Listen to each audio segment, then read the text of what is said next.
Hello મિત્રો, તમારા બ્લોગમાં તમારું સ્વાગત છે। તો આ બ્લોગની શરૂઆત થઈ ગઈ છે, તો પ્લીઝ તમે આ સબસ્ક્રાઈબર કરી નાખો આ ચેતન બ્લોગને। તો પ્લીઝ લાઈક કરો, સપોર્ટ કરો આ ભાઈને। તો પ્લીઝ યાર તમારો ખૂબ ખૂબ આભાર, તમે સપોર્ટ કરશો તો ચલો ભાઈ આપણે બ્લોગની શરૂઆત કરીશું। આજનો બ્લોગ છે અમારું ગામનું તળાવ, અને અમારી તળની પાળ કેવી છે તમને દેખાડું છું। અમે ઝાડવા કેટલા બધા વાયા છે, કારણ કે અમારા ગામમાં ખૂબ જ પ્રખ્યાત ગામ કહેવાય। રામેપર ગામ અમારું છે, અને તમારું આ નજીકના બ્લોગ હોય તો પ્લીઝ યાર સબસ્ક્રાઈબર કરી નાખજો યાર। જોઈ શકો છો, આ તમે બધા જોઈ શકો છો અહીંયા કેટલા બધા ઝાડવા વૃક્ષો વાવ્યા છે અમે અમારા ગામની તળાવની પાળે। અને કારણ કે ખૂબ જ પહેલાં સાપ હતો, અને અત્યારે તો વૃક્ષો વાવી દીધા છે, કારણ કે વૃક્ષો વાવવાથી ખૂબ જ કુદરતી તો ખૂબ જ વૃક્ષો વાયા છે અમારા ગામમાં તળાવની પાળે। અને આ અમારું તળાવ છે, પાછળ આગળ જોઈ શકો છો તમે તળાવ છે। તો આ અમારું ગામનું તળાવ છે, અને આ અમારું ગામ છે। કારણ કે વાડ આડી આવે એટલે તેમાં તમને દેખાય છે નહીં। તો ચલો ભાઈ અમે ગામની શરૂઆત કરી દેવી છે।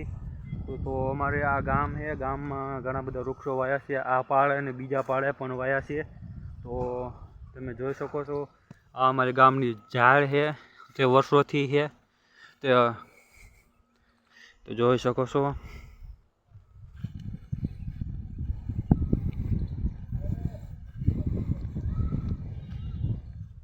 આ પહેલાં ઓલું હતું, પાડ કરી હતી પણ હતા વરસાદને કારણે પડી ગઈ હતી, અને અત્યારે તો ભાઈ ખૂબ જ ગંભીર પરિસ્થિતિમાં છે આ।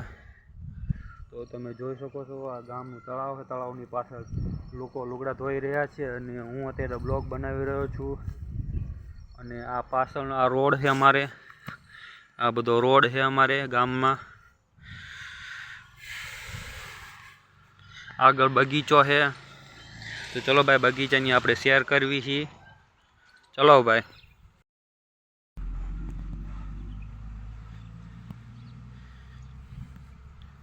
આ અમારો ગામનો બગીચો છે, બગીચામાં હિંચકા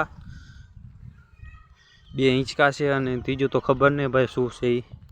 તો આ અમારો ગામનો બગીચો છે, તમને દેખાડું છું કે આ બગીચો કેવો છે। અને વર્ષો પહેલાંથી આ બગીચો છે, તો જોઈ શકો છો 20 વર્ષથી આ બગીચો બનાવવામાં આવ્યો હતો, કારણ કે હું ભણતો હતો ત્યારે નાનો હતો ત્યારે આ બગીચો બનાવવામાં આવ્યો હતો। અને આ બગીચાની ખાસિયત એ છે લોકો બધા બેહવા આવે છે, નવરાત્રિના સિઝનમાં બધા લોકો બહુ ખૂબ જ બેહવા આવે છે, કારણ કે એમને પાસે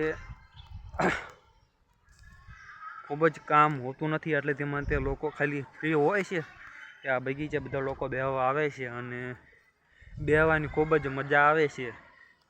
અને આ તળાવ છે, તળાવમાં લોકો કપડાં ધોવે છે, અને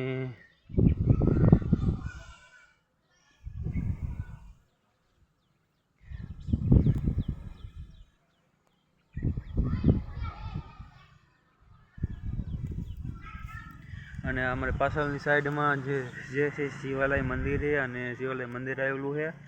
અને અમારે તો ઘણા બધા લોકો પૂજા કરવા પણ આવે છે, કારણ કે લોકો ભક્તાળુ હોય છે, તો શિવ ભગવાનના બહુ મોટા ભક્ત હોય છે, તે પૂજા કરવા આવે છે। અને રોજ સવારે સાંજે અને રોજ આરતીનો ટાઈમ હોય છે, તો 7:30 અમારે સાંજે આરતી થાય છે શિવાલયે, કારણ કે શિવ ભગવાનના મોટા ભક્ત પૂજારી જે છે તે ઝાલરની વગાડે અને પૂજા કરવામાં આવે છે। ચલો હવે બગીચાથી આપણે જઈશું હવે સીધા આપણે બીજા મંદિરે, તમને મંદિર દેખાડો। અમારા ગામના 2 મંદિર છે મોસ્ટ ઓફ, એક રામજી મંદિર અને એક હનુમાન શક્તિમાન અને શિવાલય મંદિર છે અમારા ગામમાં આવેલું છે। તો ચલો ભાઈ આપણે અહીંયા શરૂઆત કરીશું। તો આ અમારા ગામનું મંદિર છે, લે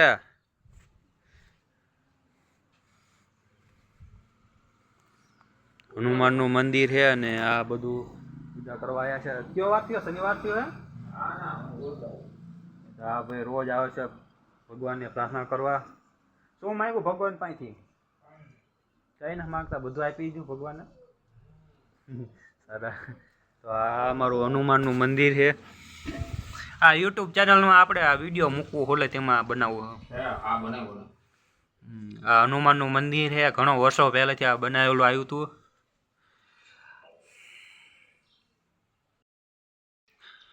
આ અમારું શક્તિ માતાજીનું મંદિર છે, અમારા કુલદેવીનું નામ છે શક્તિમાં. તો આ અમારા શક્તિમાં છે.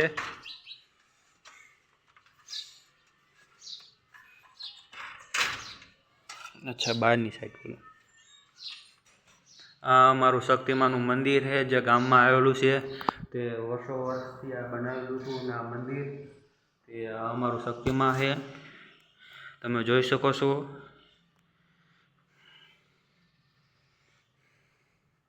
આ ગણેશ ભગવાન છે, જય ગણેશ ભગવાન. તો અમારા શક્તિમાં છે. અને આ કેટલા વર્ષો પહેલા બનાવેલું હતું શક્તિમાનું મંદિર? કેટલાય વર્ષ થયા છે. અને શક્તિમાનું મંદિર છે. અને આ કયા માતાજી મંદિર? અંબાજી માનું છે આ માતાજી.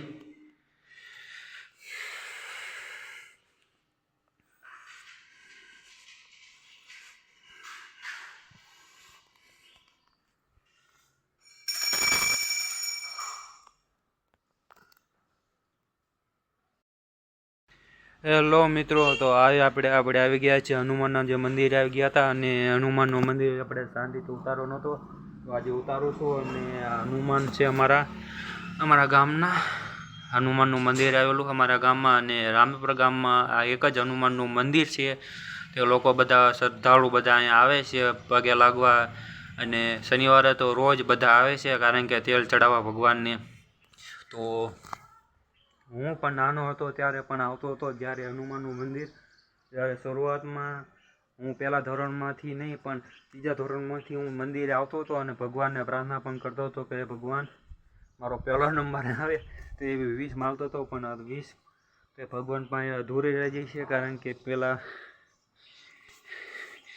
કે મંદિર છે, અને મંદિરમાંથી ઘણા બધા શ્રદ્ધાળુ પગે લાગવા આવે છે. અને હું પણ આવતો હતો જ્યારે નાનો હતો ત્યારે, અને તેલ ચડાવતો હતો. અને જ્યારે હનુમાન જ્યારે પાણી આવતું ચડતું હતું ત્યારે આ પણ ડૂબવું નહોતું, કારણ કે હનુમાનનું ભાઈ પ્રસિદ્ધ પવિત્ર અને ભક્તિવાળું મંદિર છે. બધા ભાવથી બધા આવે છે અને પગે લાગવા. કારણ કે શનિવાર હોય કે સોમવાર હોય, મંગળવાર હોય કે બુધવાર કે ગુરુ કે શુક્ર કે શનિવાર હોય, તે બધા પગે લાગવા આવે છે અહીંયા જ્યારે વાર તહેવારમાં હોય ત્યારે. તે ફાઇનલી ચલો ભાઈ, હું હવે ઘર તરફ જઈ રહ્યો છું. અને આજના બ્લોગ ભાઈ ખતમ, કારણ કે હવે કાલથી નવાસરથી બ્લોગ બનાવશું. કારણ કે આજે તો ભાઈ જેવો તેવો બ્લોગ બનાવ્યો આવતો રહ્યો, કારણ કે ગામના લોકો હતા એટલે તેમાં. ચલો ભાઈ, થેન્ક યુ સો મચ તમે આ બ્લોગ જોવા માટે. ખૂબ ખૂબ આભાર.